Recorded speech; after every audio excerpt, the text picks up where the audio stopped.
Madhya Pradesh college में admission लेने की सीएलसी राउंड की जो मेरिट लिस्ट आज आने वाली थी हमारी 23 जून को, वो हमारी मेरिट लिस्ट आ चुकी है। सीएलसी राउंड की लिस्ट कैसे देखना है, आप या तो सीएलसी राउंड कह सकते हैं या आप दोस्तों थर्ड राउंड भी कह सकते हैं, बात बराबर है। आप सभी जानते हैं ई प्रवेश पोर्टल के माध्यम से हमारे मध्य प्रदेश के गवर्नमेंट कॉलेज, प्राइवेट कॉलेज में एडमिशन होते हैं इन समस्त कोर्सेज में, जैसा कि देख पा रहे हैं।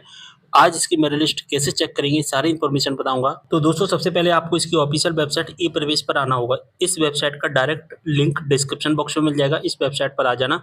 इस वेबसाइट पर आने के बाद में यहाँ पर दोस्तों लॉगिन का ऑप्शन दिखाई देगा, इस पर क्लिक कर देना है। इसके बाद एक स्टूडेंट का ऑप्शन दिखेगा, स्टूडेंट पर क्लिक कर देना। इसके बाद में इस तरह का इंटरफेस आएगा, यहाँ पर अपनी आईडी, पासवर्ड, कैप्चा कोड का आंसर डालना और यहाँ से आपको साइन इन कर देना है। इसके बाद दोस्तों आपका जो फॉर्म है वो लॉगिन हो जाएगा। लॉगिन होने के बाद में दोस्तों यहाँ पर आपको दिखाई देगा CLC merit offer, CLC merit offer पर क्लिक कर देना। अब आपके सामने इस तरह का इंटरफेस आ जाएगा।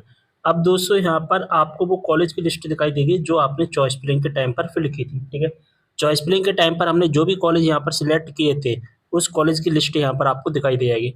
अब जो कॉलेज हमने सिलेक्ट किए थे, ठीक है, उन कॉलेज में से हमें कौन सा कॉलेज मिला है वो यहाँ पर हमें पता चलेगा। दोस्तों सीएलसी राउंड में हमें एक से ज़्यादा कॉलेज अलॉट हो सकते हैं, एक कॉलेज भी अलॉट हो सकता है, दो कॉलेज भी अलॉट हो सकते हैं, 10 के 10 कॉलेज भी अलॉट हो सकते हैं, 9 के 9 कॉलेज भी अलॉट हो सकते हैं। जैसा कि यहाँ पर आप देख पा रहे हैं, इन स्टूडेंट ने 10 कॉलेज यहाँ पर फिल किए थे और 10 में से इनको 9 कॉलेज मिल चुके हैं, ठीक है। अब आपको पता कैसे चलेगा आपको कॉलेज मिला या नहीं मिला। दोस्तों जो फर्स्ट राउंड में कॉलेज चेक करने की प्रोसेस थी, सेकंड राउंड में कॉलेज चेक करने की प्रोसेस थी, वो बहुत अलग थी। इन दोनों राउंड में केवल एक ही कॉलेज अलॉट होता था, लेकिन जो सीएलसी राउंड है, सीएलसी राउंड में हमें एक से ज़्यादा कॉलेज अलॉट होते हैं, ठीक है। अब देखिए दोस्तों, अगर आपको कोई कॉलेज नहीं मिला होगा तो कैसा आएगा।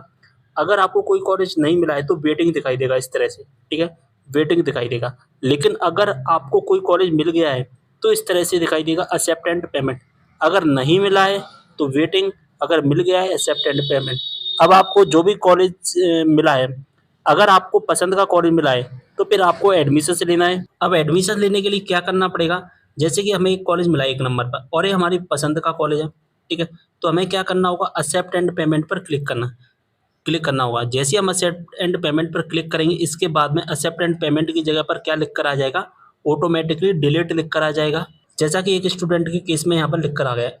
इनको दोस्तों यहाँ पर 3 कॉलेज अलॉट किए गए थे और इन 3 कॉलेज के आगे एक्सेप्ट एंड पेमेंट आ रहा था, लेकिन इन्होंने किसी एक कॉलेज पर एक्सेप्ट एंड पेमेंट किया दूसरे नंबर वाले पर, और बाकी के जो कॉलेज थे वहाँ से इनका नाम हट गया और एक कॉलेज यहाँ पर सेकंड वाले कॉलेज में इन्होंने एक्सेप्ट एंड पेमेंट पर क्लिक किया और उसकी जगह पर डिलीट आने लगा और यहाँ पर जो बाकी के जो 2 कॉलेज थे यहाँ पर जो एक्सेप्ट एंड पेमेंट का ऑप्शन आ रहा था अब वो हट गया। यानी कि जितने भी एक्सेप्ट एंड पेमेंट के ऑप्शन आ रहे हैं उनमें से अगर हम किसी भी एक कॉलेज में क्लिक कर लेते हैं तो जिस कॉलेज के लिए क्लिक करते हैं वहाँ पर तो डिलीट हो जाता है और बाकी के जो ऑप्शन होते हैं वो हट जाते हैं।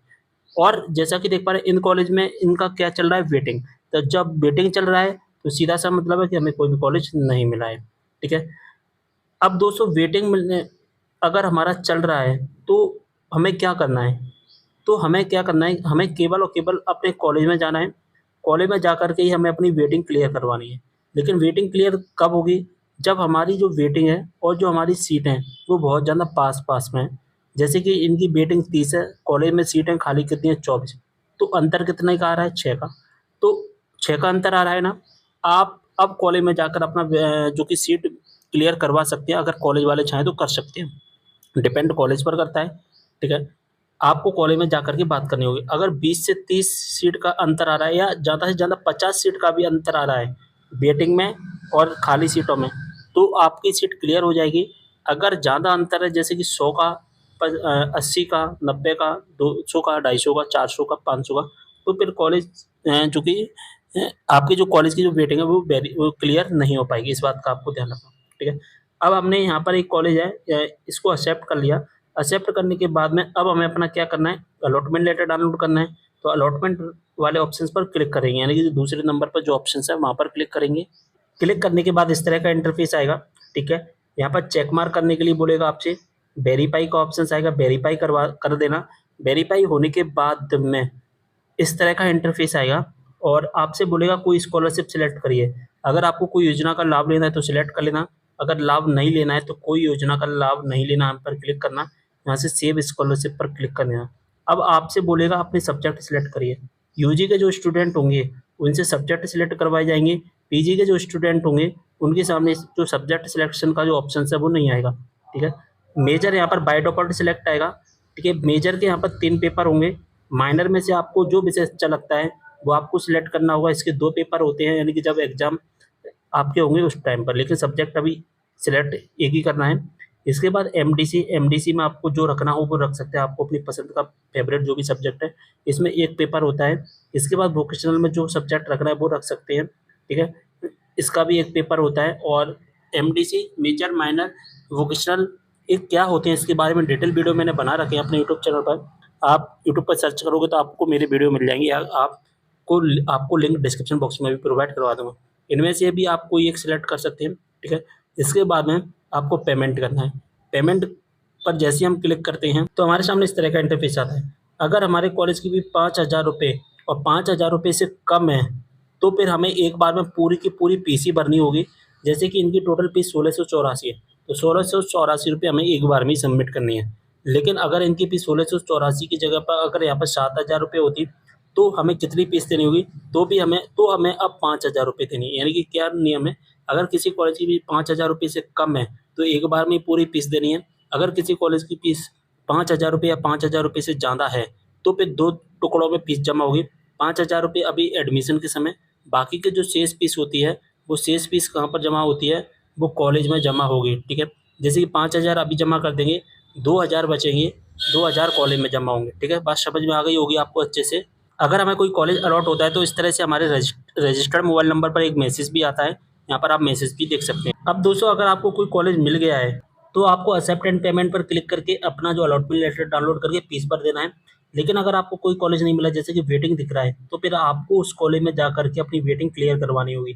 लेकिन अगर 50 सीट का ये अंतर है तभी करवाना होगा। ठीक है, अब देखिए मैं पीजी का भी बता देता हूँ। यहाँ तक तो सभी सेम प्रोसेस होती है, एक्सेप्ट एंड पेमेंट पर क्लिक करना।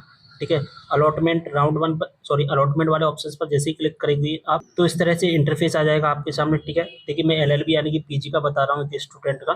ठीक है, इसके बाद नीचे आना और यहाँ पर चेक मार्क करना, तो वेरीफाई का एक ऑप्शन आएगा, वेरीफाई पर क्लिक कर देना।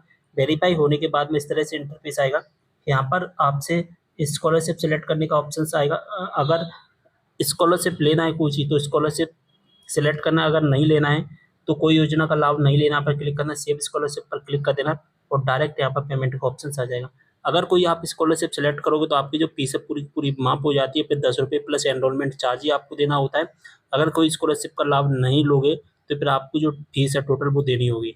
लेकिन दोस्तों एक बात याद रखना, जब आप MMBY या MMJKY योजना को सिलेक्ट करते हैं तो फिर आपको जो पोस्ट मैट्रिक स्कॉलरशिप मिलती है, यानी कि PMSU-MP टास्क के माध्यम से मिलती है, वो स्कॉलरशिप नहीं मिलेगी जो ओबीसी SC और ST को मिलती है। ठीक है, बात समझ में आ गई। लेकिन अगर आप जनरल के हैं तो MMBY MMJKY सेलेक्ट कर लेना, क्योंकि पोस्ट मैट्रिक स्कॉलरशिप जनरल के स्टूडेंट को नहीं मिलती है। ठीक है, सारी चीज़ आपको समझ में आ गई होगी। ई-प्रवेश पोर्टल के माध्यम से CLC राउंड या थर्ड राउंड की मेरिट लिस्ट कैसे चेक करना है, सारी इन्फॉर्मेशन मैंने आपको बता दी है। वीडियो को शेयर कर देना है सभी के साथ, कोई भी डाउट हो कमेंट करना। साथ ही दोस्तों, अगर आपने अभी तक व्हाट्सएप ग्रुप ज्वाइन नहीं किया है, व्हाट्सएप ग्रुप भी ज्वाइन कर लेना। व्हाट्सएप ग्रुप का लिंक डिस्क्रिप्शन बॉक्स में मिल जाएगा। टेलीग्राम ग्रुप भी ज्वाइन कर लीजिए, लिंक डिस्क्रिप्शन बॉक्स में मिल जाएगा। और कोई भी डाउट हो इंस्टाग्राम पर मुझे मैसेज के द्वारा पूछ सकते हैं। मिलते अगले वीडियो में एक और जानकारी के साथ, तब तक लिए बाय।